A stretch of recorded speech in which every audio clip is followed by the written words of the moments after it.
የዛሬው ታሪክ የአንዲት ተከታታይ ገዳይ ሴት አወዛጋቢ ጉዳይን እንመለከታለን። እሷ የተጠጋችው ሰው ሁሉ ይሞታል። በእርግጠኝነት ሁሉንም ሰው የሚያስማማ አንድ ነገር አለ። ይህም እሷ ልብ የሌላት ጭራቅ እንደሆነች። ውድ ቤተሰቦቼ እንደምን ቆያችሁኝ? ሰላማችሁ በያላችሁበት ይብዛላችሁ እያልኩኝ ዛሬም በአዲስ አቀራረብና በአዲስ ታሪክ መጥቻለሁ። ቪዲዮ ከተመቻችሁ ላይክ፣ አዲስ የሆናችሁም ሰብስክራይብ በማድረግ ተቀላቀሉ። እንዲሁም አስተያየት ካላችሁ በኮሜንት ላይ አሳውቁኝ። አሁን በቀጥታ ወደ ዛሬው አስገራሚው ታሪክ ልለፍ። ማርጂ ቬልማ ቡላርድ ትባላለች፣ ግን ቬልማ እየተባለች ነው የምትጠራው። ቬልማ ጥቅምት 29 ቀን 1932 በደቡብ ካሮላይና ተወለደች። ከመርፊና ከሊሊያን ቡላርድ ከተወለዱ 9 ልጆች መካከል ሁለተኛ ልጅና የመጀመሪያ ሴት ልጅ ነበረች።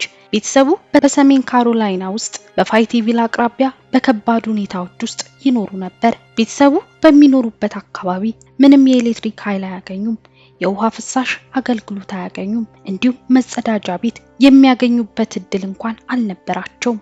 ቤተሰቡ በሚያሳዝን ሁኔታ ከፍተኛ ድህነት ውስጥ ናቸው። ይህ በእንዲህ እንዳለ የቬልማ ልጅነት ጊዜ ደስተኛ ከመሆን የራቀ ነበር። አንድ አባቷ መርፊ በጣም ጥብቅ ሰው ነበር። በቀላሉ የሚናደድና በጣም የሚጠጣ ቁጠኛ፣ እንዲሁ እሱ ታማኝ ባለመሆኑ በሚስቱ ላይ ቅናት ያደረበት ሰው ነበር። ሚስቱ ሊሊያን የባሏን ቁጣ በጣም ስለምትፈራ ለሱ የተገዛች ናት። ልጆቿን እንኳን ያለ ምክንያት ከአባታቸው ከሚደርስባቸው ቁጣ መጠበቅ አልቻለችም። ቬልማ ብዙ ጊዜ አባቷ ምንም ቢያደርስባትም ይቅር ትለው ነበር። ነገር ግን እየባሰባት ሲሄድ እናቷ እሷን መጠበቅ ባለመቻሏ እናቷን መቆጣት ጀመረች። እንደ አውሮፓውያን አቆጣጠር በ1939 በ7 ዓመቷ ቬልማ ትምህርት ጀመረች። ጥሩ ውጤት አስመዘገበችና ከጨለማው የቤት ህይወቷ እረፍት ስለሰጣት በዚያ ቆይታዋ ደስተኛ ነበረች። ግን ብዙም ሳይቆይ በቤተሰቧ ድህነት ምክንያት ሌሎች ልጆች እንዲሰድቧት ኢላማ ሆነች። በዚህ ምክንያት ታዲያ ከትምህርት ቤት ሹልክ ብላ መውጣት ጀመረች። በአንድ ወቅት ሽማግሌ ከሆነ ጎረቤታቸው ገንዘብ ስትሰርቅ ተያዘች። ይህን ስታደርግ በመታወቁ በአባቷ ተደብድባለች። ግን ከዚያ በኋላ ምንም ተጨማሪ የታወቀ የስርቆት ክስተቶች አልነበሩም። በልጅነቷ ጊዜ ኃይለኛ ጥቃቶች ቢኖሩም ቬልማ አባቷ ጾታዊ ጥቃት እየፈጸመባት እንደሆነ የተናገረችው ከብዙ ዓመታት በኋላ ነበር። በዚህ ጊዜ በወንድሞቿ አጥብቆ የተካደ ቢሆንም ቢያንስ በአንዲት እህቷ የተደገፈ ሐቅ ሆኖ ተገኝቷል። በታህሳስ 1 ቀን 1949 በ17 ዓመቷ ቬልማ የትምህርት ቤት ፍቅረኛዋን አገባች። እሱ የ18 ዓመት ልጅ ቶማስ ቡርክ ነበር። ይህም ከቤተሰቧ ቤት የማምለጫ መንገድ ሆኖላታል። ቶማስ በጥጥ ፋብሪካ ውስጥ የሚሰሩ የተለያዩ ስራዎች ነበሩት። የጉልበት ስራና የጭነት መኪና ስራን ይሰራ ነበር። ቬልማም እንዲሁ በፋርማሲ ውስጥ ትሰራ ነበር። በኋላም የመጀመሪያ ልጃቸውን ታህሳስ 15 ቀን 1951 ሮናልድ ብለው የሰየሙትን ልጅ ወለዱ እና ከ2 ዓመት በኋላ በሴፕቴምበር 1953 ሴት ልጃቸውን ኪምን ወለዱ። ቬልማ እናት መሆን በጣም ትወድ ነበር። ትጉና ተንከባካቢ ነበረች እና ከልጆቿ ጋር ጊዜ ማሳለፍ ያስደስታታል። በአጠቃላይ ቬልማ ለልጆቿ ጥሩ እናት ነበረች።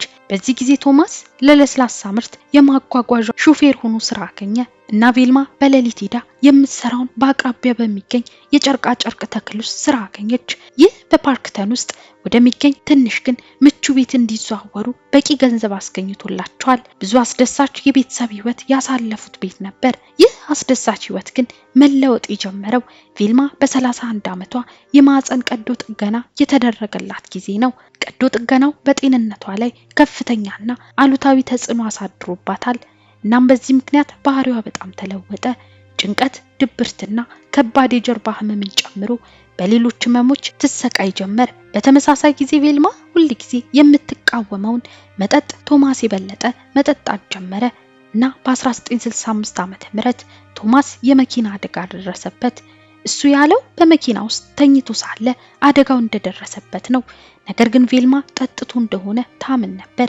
ከዚህ በኋላ ነው ከጊዜ ወደ ጊዜ ግንኙነታቸው እያሽቆለቆለ ወደ ተከታታይ መራራና ጭቅጭቅ ህይወት የተሸጋገረው። ከ2 ዓመት በኋላ ቶማስ ሰክሮ በማሽከርከር ታሰረ። እናም በዚህ ምክንያት መንጃ ፈቃዱ ተወሰደበት። እንዲሁም በፔፕሲ ውስጥ ስራውን ሊያጣ በቃ። ይህን ጊዜ ግን ቶማስ በጭንቀት ውስጥ ታጠረ። እናም በዚህ ምክንያት የበለጠ መጠጣት ጀመረ። ይህ ሁኔታ የራሷን የአካልና የአይምሮ ህመሞች ታስተናግድ በነበረችው ቬልማ ላይ ከፍተኛ ጉዳት አድርሷል። የበለጠ ተጨነቀችና በፍጥነት ክብደቷን እያጣች መጣች። በአንድ ወቅት በቤት ውስጥ ከፍተኛ ጭቅጭቅ ውስጥ ከገቡ በኋላ ለሳምንት ያህል ሆስፒታል ገብታ ከዚያም የሳይኮትሮፒክ መድኃኒት ትዕዛዝ ተሰጥቷት ወጣች። የጭንቀት መታወክን ለመከላከል የሚያገለግል ሲሆን ይህም አሁን ልማዱ ነው ይታወቃል። በኋላም ከሆስፒታል ከወጣች በኋላ ከታዘዘላት በላይ በከፍተኛ መጠን መውሰድ ጀመረች። እንዲሁም ለዚህና ለሌሎች መድኃኒቶች ባጋጠማት ተጨማሪ ህመም ከሌሎች ዶክተሮች ሕክምና ማግኘት ጀመረች። ግን የሚገርመው ነገር ያንዳንዱ ሐኪም አሁን ስላጋጠማት ህመም አያውቁም ነበር እና የዕፅ አጠቃቀሟ እየጨመረ ሄደ። ግን ቪልማ ራሷ ቶማስ እየደበቀ ያለውን አልኮል እየፈለገች ትጥል ነበር። እንደ አውሮፓውያን አቆጣጠር በኤፕሪል 21 ቀን 1969 ልጆቹ ትምህርት ቤት እያሉ ቪልማ በቤቷ ውስጥ አነስተኛ የእሳት ቃጠሎ ደረሰ። በኋላም በ38 ዓመቱ ቶማስ ሞቶ ተገኘ። እሱ እንዲሁም የቤተሰቡ ውሻና ድመት ባጋጠማቸው አደጋ ምክንያት ሞተው ተገኝተዋል። እሳቱ የተከሰተው ቶማስ ሰክሮ አልጋ ላይ በማጨሱ እንደሆነ ይገመታል። ብዙም ሳይቆይ ቶማስ ከሞተ ቪልማ ከጄኒንግ ባርፊልድ ጋር መጠናናት ጀመረች። የጄኒንግ ሚስት ከቶማስ ጋር በተመሳሳይ ጊዜ ሞታለች። እሱ ከቪልማ በ16 ዓመት ይበልጣል። ሰውየው በስኳር ህመምና የልብ ህመም ታይቶበት በጤና እክል ምክንያት ከመንግስት ስራው ቀደም ብሎ ጡረታ ወጥቷል። ቪልማና ጄኒንግ በነሐሴ 23 ቀን 1970 ተጋቡ። ነገር ግን ብዙም ሳይቆይ በትዳር ውስጥ ችግሮች ያጋጥማቸው ነበር፣ በተለይ በቪልማ የመድኃኒት ሱስ ምክንያት። ግን በማርች 21 ቀን 1971 ጄኒንግ በልብ ድካም ሞተ። ራሷን ለመደገፍ ቪልማ መደብር ውስጥ መስራት ጀመረች። ነገር ግን ደካማ አፈጻጸሟና አመለካከቷ በመጨረሻ ከሱቅ እንድትወጣ አድርጓታል። ከዚህ ስራዋ እንድትታገድ ቅጣት ተሰጥቷታል። ይህም የሆነው ከሐኪም ትዕዛዝ ውጭ መድኃኒት በመስጠቷ ነው። በዚህን ጊዜ አካባቢ ነው አባቷ የሞተው። ከ3 ዓመታት በኋላ በ1974 የበጋ ወቅት የቪልማ እናት ሊሊያን በከፍተኛ ተቅማጥና ትውከት ታመመች። በዛ ዓመት የገና ወቅት ላይ ምልክቶቹ እስኪመለሱ ድረስ በጥቂት ቀናት ውስጥ አገግማ ነበር። ግን በታህሳስ 30 ቀን 1974 ሆስፒታል ገባችና በሚያሳዝን ሁኔታ በሰዓታት ውስጥ ሞተች። ሊሊያን ከመሞቷ ጥቂት ቀደም ብሎ የመኪና ብድር ካልከፈለች መኪናው እንደሚወሰድ የሚገልጽ የደረሳትን ደብዳቤ እንዳሳሰባት ከልጆቿ መካከል ለአንዷ ተናግራ ነበር። ግን ይህችኛዋ ልጅ የመኪናውን ብድር የሚከፍል ገንዘብ ስላልነበራት ተጨነቀች። ከአንድ ዓመት በኋላ ቪልማ በሐኪም የታዘዘላትን የመድኃኒት ልማዷን ለመደገፍ ስትሰራ በነበሩት መጥፎ ቼኮች በመጻፍ የ6 ወር እስራት የተፈረደባት ቢሆንም የእስር ጊዜዋን በ3 ወር ጨርሳለች እና ከእስር ከተፈታች በኋላ አረጋውያንን ለመንከባከብ ስራ ለመፈለግ ወሰነች። በኋላም የ94 ዓመቱን ሞንጎመሪ ኤድዋርድስንና የ84 ዓመት ሚስቱን ዶሊ መንከባከብ ጀመረች። ሞንጎመሪ የአልጋ ቁራኛ የነበረና ራሱን ያልቻለ የስኳር ህመም የነበረበት ሰው ነው። ይህም 2 እግሮቹ የተቆረጡና አይነ ስውር ነበር። ዶሊ ደግሞ በ84 ዓመቷ ከባሏ እንክብካቤ ጋር ስትታገል በካንሰር ህመም ውስጥ የነበረች ናት። እንደ አውሮፓውያን አቆጣጠር በጥር 29 ቀን 1977 ሞንጎመሪ ጋስትሮኢንተርቲስ ተብሎ በሚታሰበው በሽታ ከታመመ በኋላ ሞተ። በእድሜውና በከፍተኛ የጤና ችግሮች ሞቱ ያልተጠበቀ አልነበረም። ከአንድ ወር በኋላ ዶሊ ከባለቤቷ ጋር ተመሳሳይ ምልክቶች ይታይባት ጀመር። በከባድ የሆድ ህመምና ተቅማጥ በሽታ ላይ ወደቀች። ዶሊ ብዙ ከተሰቃየች በኋላ ማርች 1 ቀን 1977 ሞተች። ከዚህ በኋላ ቪልማ ከዶሊ ዘመድ ጋር መገናኘት ጀመረች። እሱም ስቱዋርት ቴይለር ይባላል። በእሱ አማካኝነት በሪከርድ ሊ የተባለች የ76 ዓመት ሴትን በመንከባከብ ስራ አገኘች። የእሷ ባለቤት የነበረው የ80 ዓመቱ ጆን እነሱ የማያውቁት ቼክ በስማቸው እንደወጣ አወቀ እና የያዛውንድ ፖሊስ ጠርቶ ግራ ስለገባው ቼክ ተናገረ። ነገር ግን የቼኩን ምንጭ በተመለከተ ምንም ማስረጃ ስለሌለ ፖሊሶች ጉዳዩን ተውት። ከጥቂት ወራት በኋላ ጆን በከፍተኛ የሆድ ህመምና በተቅማጥ ህመም አልጋ ላይ ወደቀ። ወደ ሆስፒታል ተወስዶ ለሳምንት ያህል በቫይረሱ ተይዞ ተሰቃየ። በሽታው በየጊዜው እየመጣ ሄደ። እስከ ሰኔ 4 ቀን 1977 ድረስ በሆድና በደረት ህመም ወደ ሆስፒታል ሲመላለስ ቢቆይም በመጨረሻ በህመሙ ተሸንፎ ሞተ። ይህ በእንዲህ እንዳለ ቪልማና ስቱዋርት ለመጋባት አስበው ነበር። በፋይታቬል ሰሜን ካሮላይና ውስጥ የእሁድ መንፈሳዊ አገልግሎትን አዘውትረው ይከታተሉ ነበር እና ስቴዋርት የታመመው በአንድ የእሁድ ቀን አገልግሎት ወቅት ነበር። በዚያን ቀን የተመገበው ምግብ ነበርና ሆዱ ያ ምግብ እንዳልተስማማው አስቦ ነበር። ግን አገልግሎቱ ሲያልቅ ስቲዋርት ቪልማን ለማድረስ ወደ መኪናው ተመለሰ። ነገር ግን የስቲዋርት ህመም እየጨመረ ሲመጣ ቪልማ በአካባቢው ወደሚገኝ ሆስፒታል ወሰደችው። ስቲዋርት የጨጓራ በሽታ እንዳለበት ታወቀ። መድኃኒት ተሰጠውና ወደ ቤት ሄደ። በድንገት ወደ መጥፎ ሁኔታ ከመቀየሩ በፊት ሁኔታው መሻሻል ጀምሮ ነበር። ግን በኋላ ምክንያቱ ምን እንደሆነ አይታወቅም። ስቲዋርት በከፍተኛ ትውከትና ተቅማጥ ይሰቃይ ጀመር። በጣም ላብ እያላበው ነበር እና አልጋው ላይ ወጥነት የሌላቸው ድምጾችን እያሰማ እየተንቀጠቀጠ ነበር። እንደ አውሮፓውያን አቆጣጠር የካቲት 3 ቀን 1978 በፍጥነት ወደ ሆስፒታል ተወሰደ። ግን በአንድ ሰዓት ውስጥ ሞተ። በዚህ ጤነኛ የሚመስለው ሰው ድንገተኛ ሞት ግራ የተጋቡት ቤተሰቦች ዶክተሮች የአስክሬን ምርመራ እንዲያደርግላቸው ጠየቁ።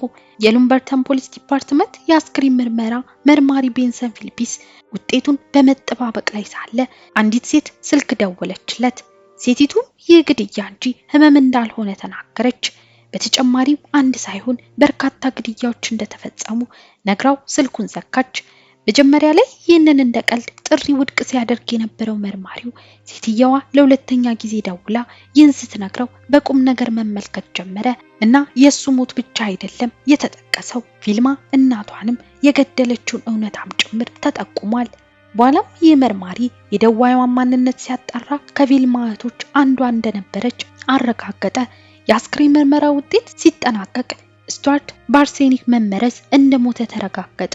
እንደ አውሮፓውያን አቆጣጠር በግንቦት 13 ቀን 1978 ቪልማ ተይዛ በስቲዋርት ግድያ ተከሰሰች።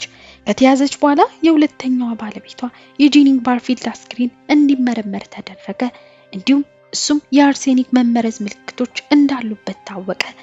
ይህ ከተረጋገጠ በኋላ ቪልማ በመጨረሻ እናቷን ጆሊን ሞንትጎመሪና ዶሊ ኤድዋርድስን መግደሏን ተናዘዘች። እያንዳንዱን ጥቃቷን እንዴት እንደፈጸመች ቃሏን ሰጠች። በእነዚህ ሟቾች ምግብ ላይ የአይጥ መርዝ፣ የበረሮ እንዲሁም የጉንዳን መርዝ እየጨመረች እንደገደለቻቸው ተናገረች። እነዚህ ሁሉ መርዞች ሽታ የሌላቸውና ጣዕም የሌላቸው ነገሮች መርጣ እንደገዛች ተናገረች።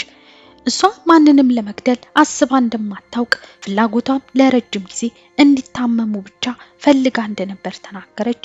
ይህን ያደረገችው ምክንያት ለእሱሷ ገንዘብ ለማግኘት ፈልጋ ስትሰርቃቸው እንደነበር ተናገረች። በችሎቷ ላይ የነበረው አቃቢ ሕግ ጆፍሪ ብሪት የሞት ፍርድ እንድትቀጣ አጥብቆ የተከራከረ ሲሆን ይህም በዓለም ላይ እጅግ ጨካኝ ገዳይ የሆነው ወንጀለኛ እንድትገደል በመናገሩ ዝናን አግኝቷል። በፍርድ ችሎት ወቅት ስቲዋርትን ያከሙት ዶክተሮች በመርዝ መገደሉን ማረጋገጣቸውን እንዲሁም ሌሎች ዶክተሮች ደግሞ በቪልማ ስለሞቱት ሰዎች ዝርዝር መረጃ ይዘው መጡ። አቃቤ ሕግ ቪልማን በፍርድ ቤት ሲጠይቅ እርሷም እንደ ተከራካሪ ሳትሆን ቀዝቃዛና ግድ የለሽ ሆና መጣች። በመጨረሻም ቪልማ በመጀመሪያ ደረጃ በነፍስ ግድያ ወንጀል ጥፋተኛ ሆኖ ለመወሰን ዳኛው ከ60 ደቂቃ ያነሰ ጊዜ የፈጀበት ሲሆን በኋላም የሞት ፍርዱን እንድትቀበል ወሰነባት። በዚያን ጊዜ በሞት ፍርደኞች ላይ ለሴቶች የተለየ እስር ቤት አልነበረም። በእስር ላይ በነበረችበት ጊዜ ከአደንዛዥ ዕፅ ርቃ ስለነበር አጥባቂ ክርስቲያን ሆነች። ቀሪ ህይወቷንም ሌሎች እስረኞችን በማገልገል አሳለፈች።